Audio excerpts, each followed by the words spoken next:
Toto was a pretty monkey. His bright eyes sparkled with mischief beneath deep-set eyebrows, and his teeth, which were a pearly white, were very often displayed in a smile that frightened the life out of elderly Anglo-Indian ladies. But his hands looked dried up as though they had been pickled in the sun for many years. Yet his fingers were quick and wicked, and his tail, while adding to his good looks, grandfather believed a tail would add to anyone's good looks. Also served as a third hand. He could use it to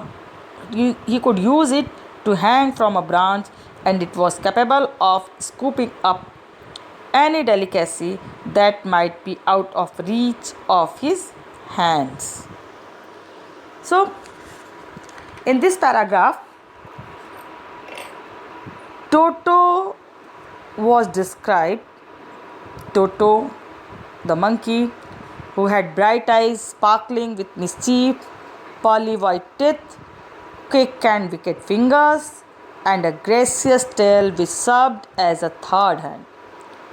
The smile of Toto was cute and frightened elderly Anglo-Indian ladies. Altogether, all these qualities made him pretty.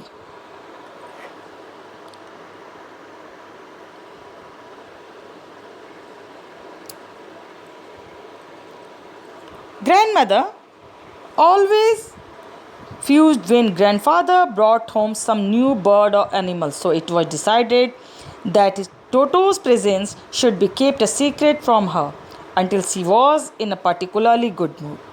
Grandfather and I put him away in a little closet opening into my bedroom wall, where he was tied securely, or so we thought, to a peg fastened into the wall. So it was decided that Toto's present would be kept secret because grandmother did not like animals. She disliked animals. She usually quarreled with grandfather on the issue of a pet whenever grandfather brought some new bird or animals. Grandmother got furious at the very instance of any new creature. To avoid this situation, it was decided to keep Toto's presence a secret until she was in a good mood.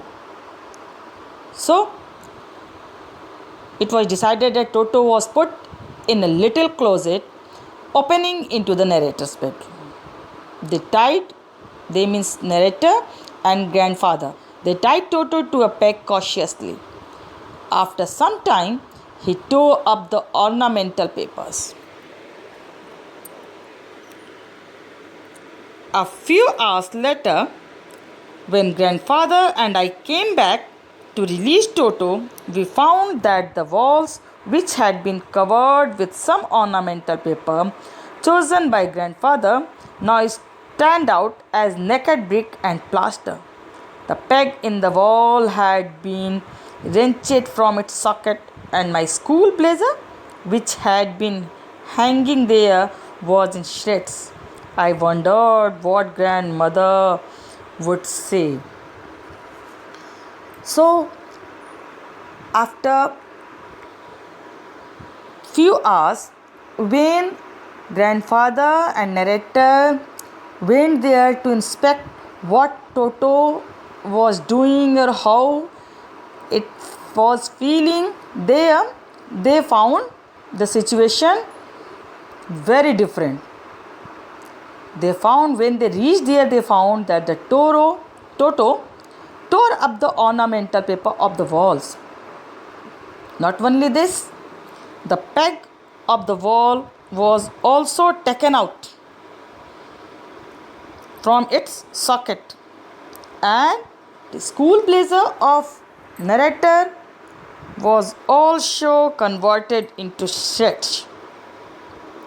Writer was wondered when grandmother would see what she would say there. So this is the end of today's part of the chapter, The Adventure of Toto. Tomorrow we will again study the second page of this chapter. Thank you, बच्चों.